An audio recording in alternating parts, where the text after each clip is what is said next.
Hi guys, welcome back to now we're going to begin with HTML links. Previously we have been talking about CSS, colors and comments, and so in today's session we're going to talk more about links. Now this is where the HTML's main features start to come in, other than formatting, basically organizing your website. So this is one of the key aspects within HTML, understanding how links work.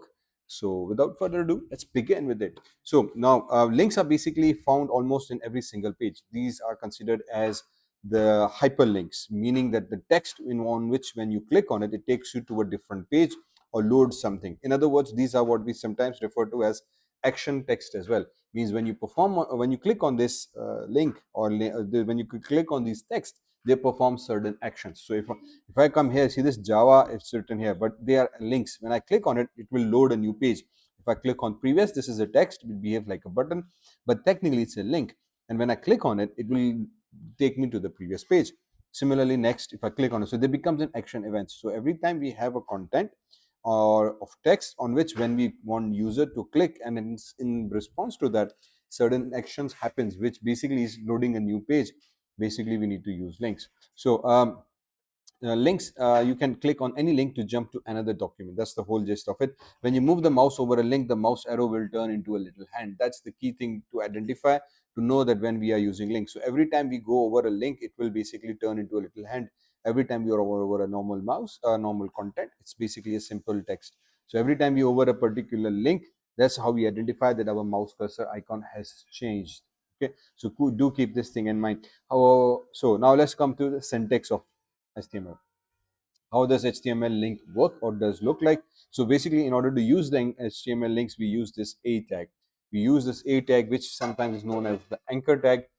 This anchor tag allows us to create the link within HTML documents. So every time you want to create a text, or you want to have a text that should, when user clicks on it, jumps to a new page or loads a new page, basically you need to put this anchor tag there. So, okay, the syntax of this anchor tag is quite simple. You just need to understand two main things. First, we use a A tag.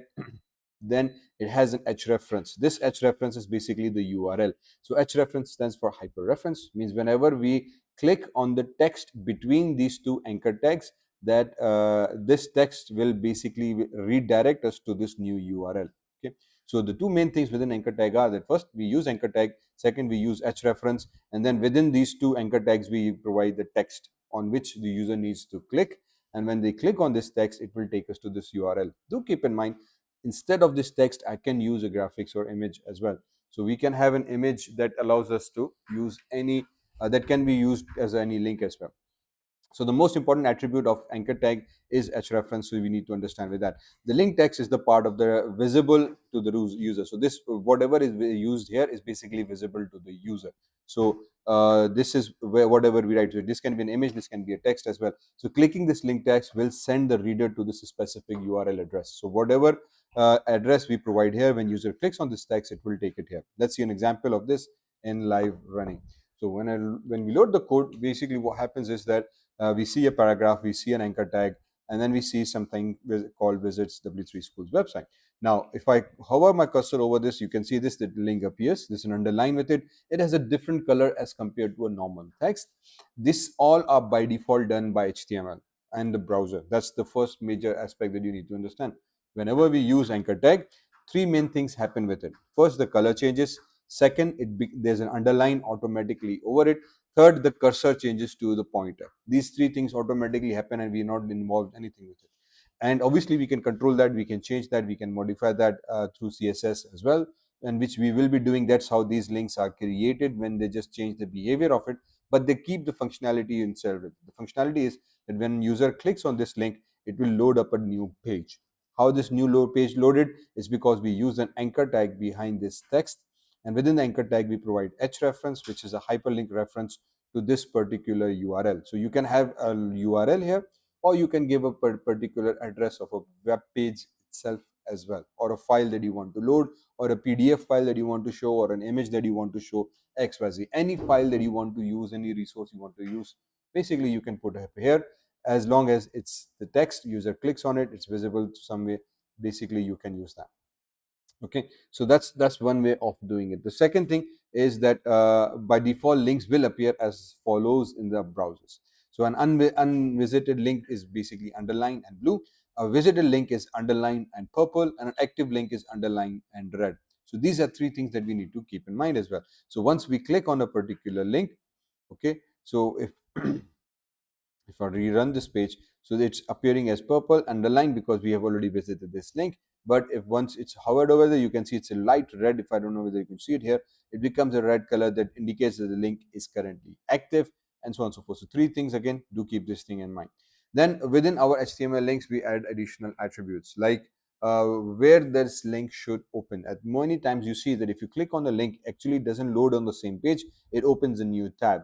And that's because we have told it that whenever user clicks on this particular page, on this link, don't open this page on the same tab. In fact, open it in a new tab or a new window, XYZ. So to do that, we basically provide additional attribute of target. Okay, this target basically is allows us to open a page in a different tab or a window or within a self with that. So by default, this link page will display the current browser's window. So by default, if you don't specify any uh, attribute of target, this will mean that open the page in my same window. That is why when we click on this link, it will open the page on the same window, because by default it uses the target as blank. Okay, so this basically, oh sorry, as self. Okay, so by default it will open the page in the self window.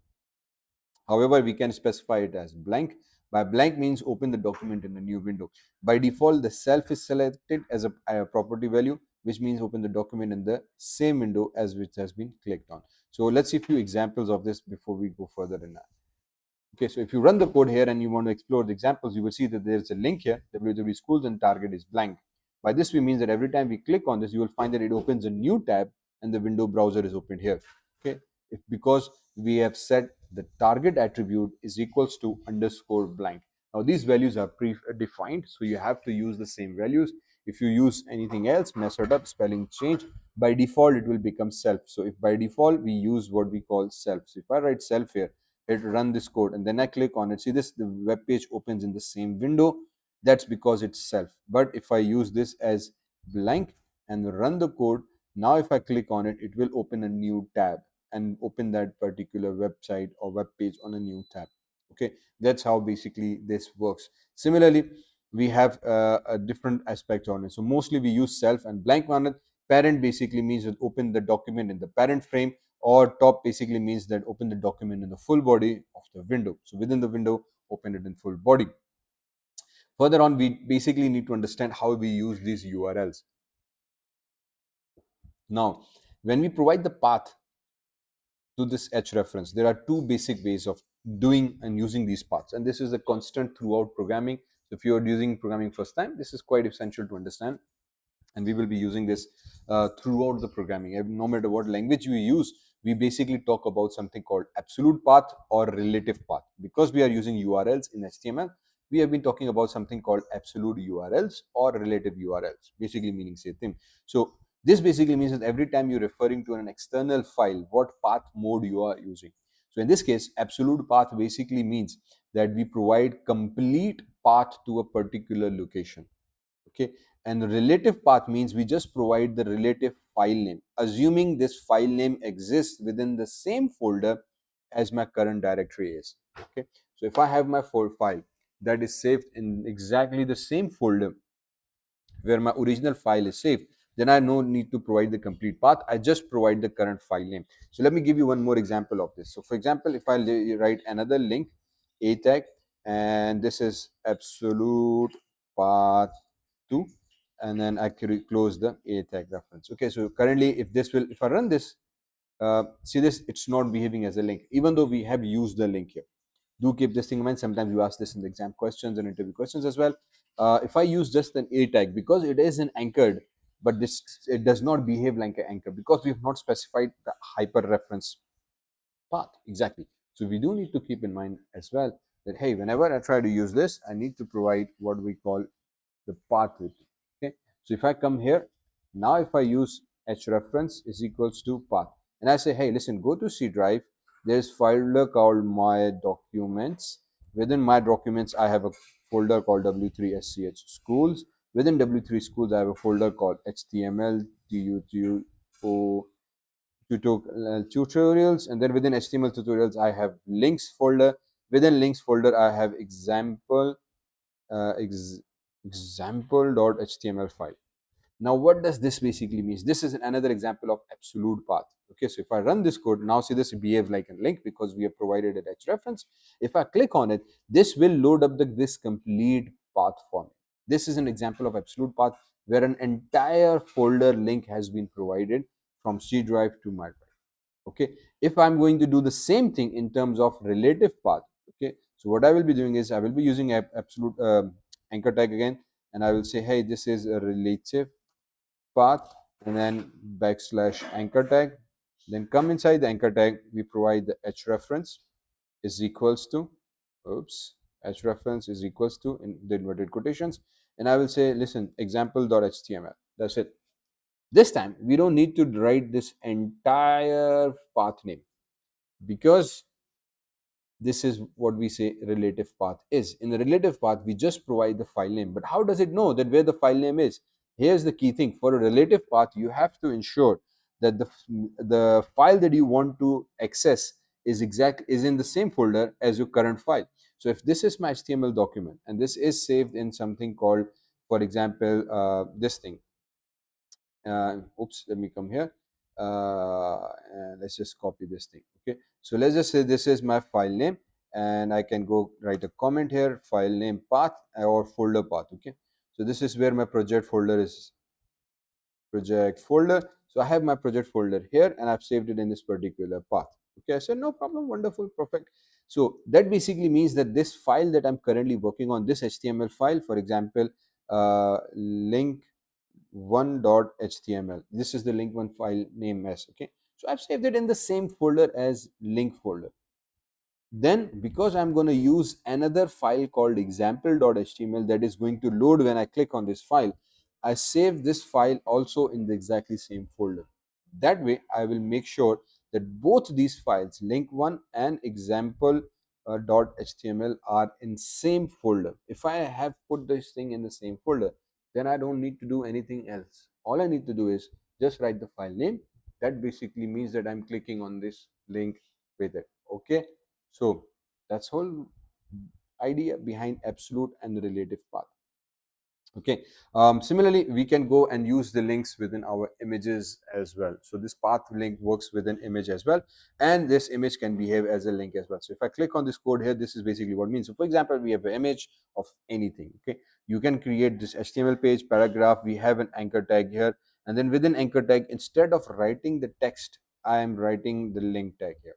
Okay, so this is how basically it's supposed to work. So if I just move it here to see this in better way, so now you have an anchor tag, and this is how it is. So within anchor tag, instead of writing the text which we did previously, we gave an image tag. Don't worry, we will be discussing images a little bit later in this sections, the next classes. So we will talk more about how images are supposed to be working. But basically is that I can set an image to be my anchor tag as well by simply using an image tag, providing the path. Again, these all informations are currently irrelevant, so we can easily remove these as well, and you can say, hey, I have an image and source is there. So if I run it, basically I have my image as a link. So whenever I click on it, it will take me to this default ASP page, which will basically mean that I have a default ASP page of its web W3 schools. Okay, so this is how basically our links work. We provided text, we use anchor tags to define a link between these pages. Okay, so later on I will be using more examples to do that. Now link to an email, how do we set link to email?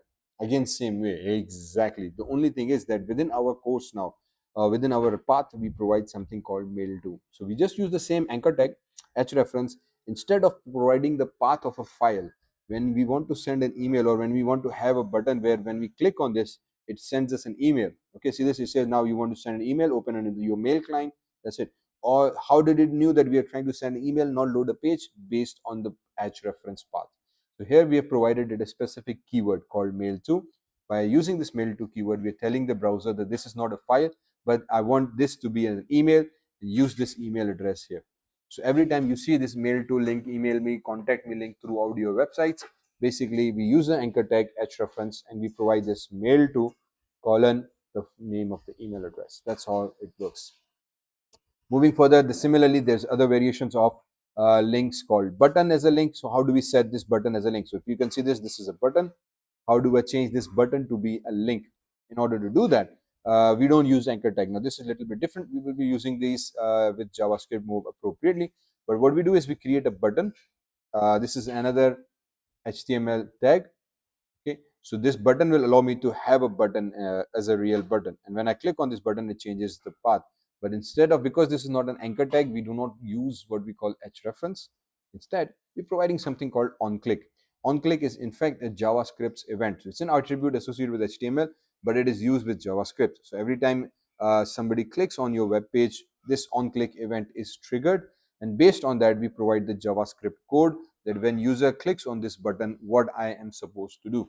In this case, it's like document the location. So change the location of the current document to this default page. So when user clicks on this button, if I run this code again, so when user clicks on this button, what I'm supposed to do is every time I click here on this one, change the location of my current web page to this new web page. To do that, I've used the JavaScript using the document, which refers to my current document. Dot location means the URL.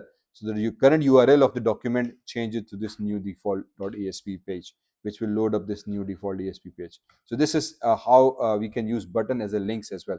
But technically, this is like an on-click event, not even behaving like a link. But it basically allows us to load a different page, so we can use it that way. Okay. Now, there's one other thing that we associate, one other attribute that we associate with links. It's called titles. So the title attribute specifies extra information about an element. The information is most often shown as a tooltip when the mouse moves over that element. Let me show you what exactly we mean. However, we have been using this title in previous examples as well. So wherever we need the tooltip, we use this title. So if I have a link and I want to hover my cursor over it and I see this tooltip at the bottom, this is basically what title attribute does. Okay, and it doesn't only depend on your anchor tag. You can use this title on any single thing. So even on your heading, I can come inside the heading tag and I can specify title is equals to bracket, and I can say hello h1. And if I run this code, okay, so if I come here, you will see hello h1. So this title is an attribute associated with HTML. You can use it anywhere. Similarly, you can put it in your anchor tags as well if you want to have that URL. So more about absolute and URLs and relative URLs. So it says that here's an example. We can provide an exact full path of a page. Previously it was just W3 schools, but if you copy in an entire URL, you can also use that as an absolute URL for that particular page. But if you are using or hosting this thing online, it's always recommended that we use an absolute URL for your relative URL for your project. That way you are not dependent on the predefined domain. So relative URLs are extremely important, and we prefer to use a relative URL. This means every time you're creating a project, we just use this relative URL as a basis, and we regardless of what prefix of the location of the server is, it will always be within my same folder. All files are saved in within same folder, allows me to work very easily. Okay, so these are examples with it. So in this particular chapter, we talked about anchor tag, we talked about hrefs, we said target allows us to open pages and new links. Hrefs makes the actual link. So actually, if you just use an a tag, this does not create the link. Okay, it's just to define a link, but it does not create the link. You need to use a anchor tag with href. The combination of these two will actually create the link. And whenever we create a link, do remember that by default the text becomes blue. It is underlined, the cursor changes, and once you hover it, the cursor becomes the anchored the text color also becomes red for an active link, and then once it's been clicked, it becomes purple, just to indicate that this link is active and has already been clicked with it. We said that you can make images as a link as well. You can use on click button to make a link as well. You can use mail to effect as a attribute within the value to create a mail to link as well. So I hope these concepts clear. All of these, do try these examples out and let me know if anything else is needed. Okay, so up till this point, okay, next we're going to talk more about HTML images in the next session. See you then.